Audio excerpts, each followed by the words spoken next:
your moment on the show, of course, is the thing that kind of threaded throughout the entire season. Yes. Was the monologues. Yes. When you presented the idea for the monologues, yes. Did you have a team in place, or? Yes. In my meetings prior to the beginning of production, when I talked about doing a monologue project, I already knew who I was going to bring in. Now, obviously, we're rolling out the episodes, and I was told you can't tell the ladies until we tell you it's okay to tell the ladies. Okay. And so I followed those instructions. But I always knew that I was bringing Tori Russell in to be the director, and I know that he was possibly made to look like someone who doesn't know what they're doing, but Tori Russell is very good at what he does. I talk about Broadway in the Hood because that's the thing that's closest to his heart, and it's the organization, and it's the charity, and it's what we do, and it's his way of giving back. But he's worked with so many people that I can't even name. He's worked with Tyler Perry. He's worked with Maya Angelou. He's her production manager when she goes out to do her monologue shows. So to me, I was bringing in someone who was more than well qualified to do it. And the introduction of Fred, what we had was a conversation in the street. I didn't know who Fred was. I didn't know about him. And we discussed her meeting with him. What happened after that meeting was that there were several rehearsals with Fred that I knew nothing of. So when you hear me say, who's Fred? I don't know anything about Fred. I'm seriously saying I don't know anything about there being, I found out about rehearsals that happened with Fred. But of course, you get that out of context and you get that out of sequence as well. I did want to address with you yes. I'm booked. Yes. There was a couple of times where you were like, I'm booked, and they played that over and over again. Mm-hmm. And then there was one point in time in rehearsal where you left. It seemed like you left early. I know that was one there of the were days a couple where of them, yeah. Shot twice in the same day. Yes. When you left early and mm-hmm. said, I'm booked. So, people are upset about that. Well, yes. Why is she so busy? Yeah, that was, well, let me just say this. Every girl had a full calendar. Right. Based on whatever it was she had going, whether it was locally or out of town.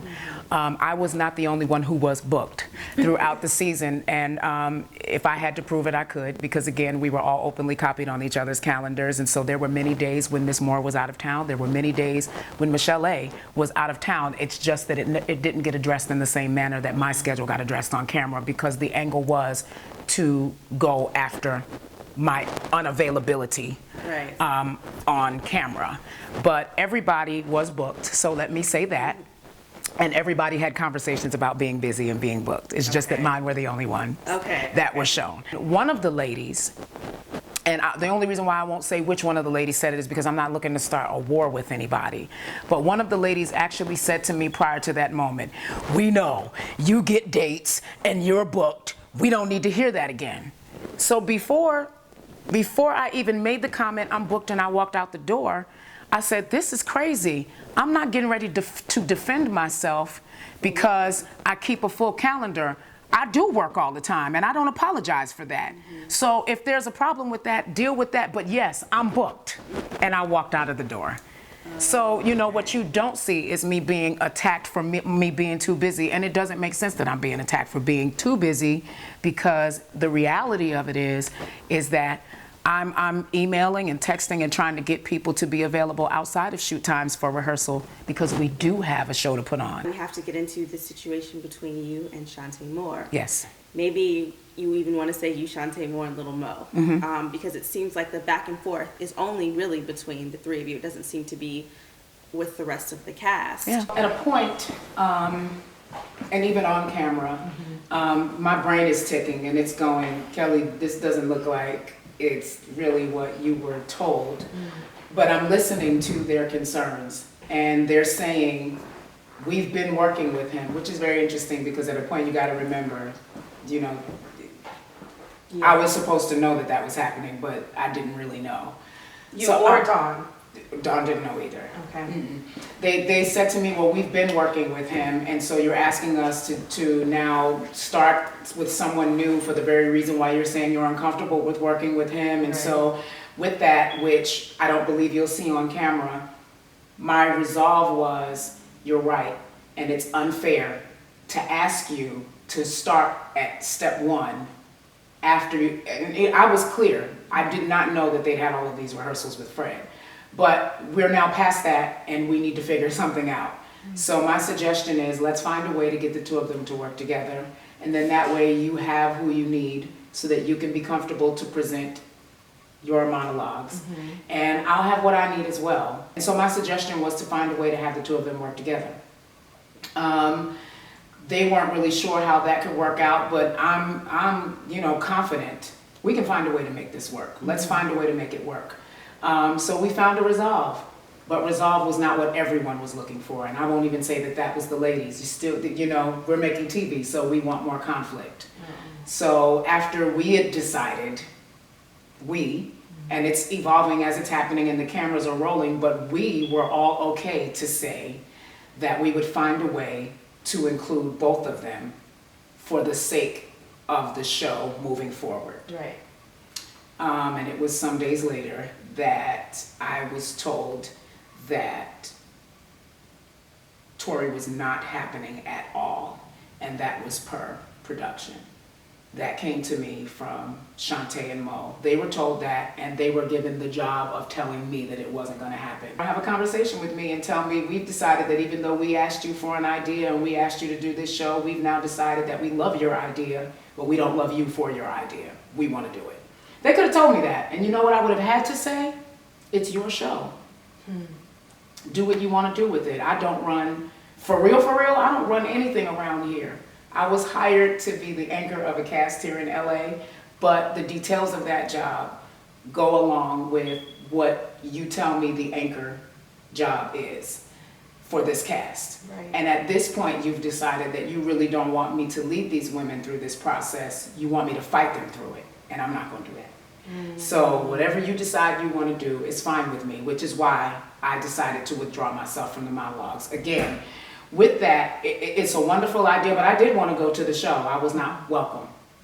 I was not welcome to come. There was a way to make it happen and it be okay, but there weren't many people interested in it happening and having a good resolve, because I'll say again, for anybody that skimmed over the first part of this section, we came to the conclusion that we would find a way to work with both people so that they didn't have to be uncomfortable, and neither did I.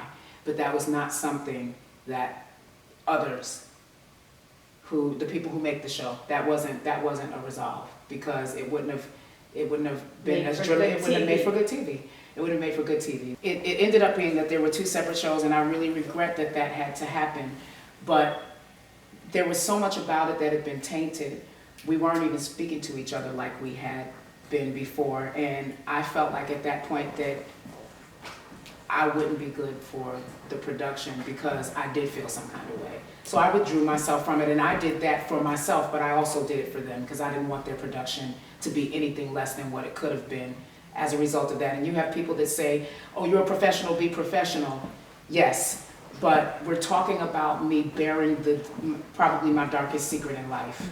And so that's where professional meets very personal. I do want to say that with the show, without the show, there was a bond at some point in time, a friendship between you and Shantae. Absolutely. Do you have any regrets? Because as of right now, that friendship obviously was a real friendship. It wasn't a made for TV friendship. Right. Has been in some way tarnished. Do you have any regrets, and do you want to reconcile with her or any of the ladies? First question, do I have any regrets? I regret ever saying yes to anything that was not a real situation.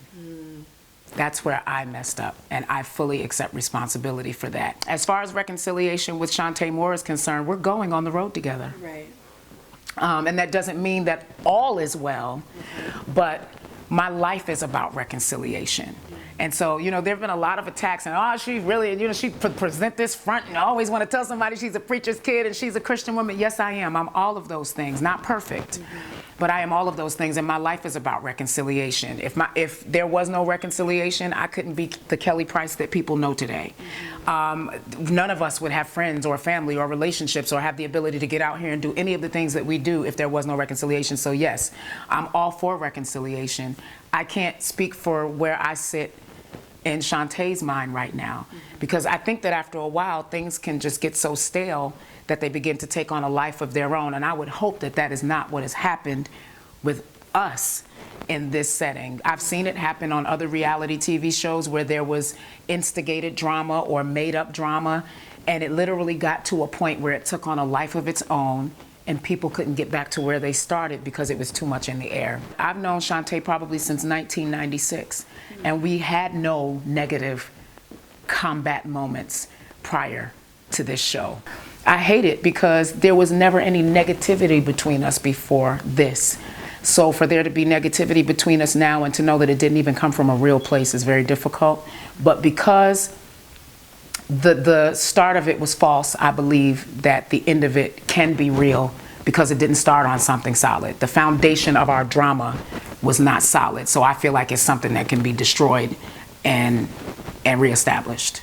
Would you want to come back and do a season 2 after all that's happened? I have to honestly say I did this show because I thought that we were going to do something that was great and positive, and not that it would be without conflict, but it wasn't supposed to be nasty. And this is nasty right now. Very. It's really nasty. It might not be what some of the other shows are because we're definitely not putting our hands on each other and that kind of thing, but it's nasty for what we were supposed to be doing. Right now, I would have to say that if there was no way to, I really would have to see. I don't have good feelings about the way this went down, and I like to feel good about what I do. Right. If I'm going to commit to come somewhere every day or almost every day and spend hours and hours and hours with people, I don't want to do it under the threat of being misrepresented or just, nobody wants that. So I can't. I'm leaning more in one direction than the other, but for the sake of respecting the entire situation, I'll just say I can't give an answer right now.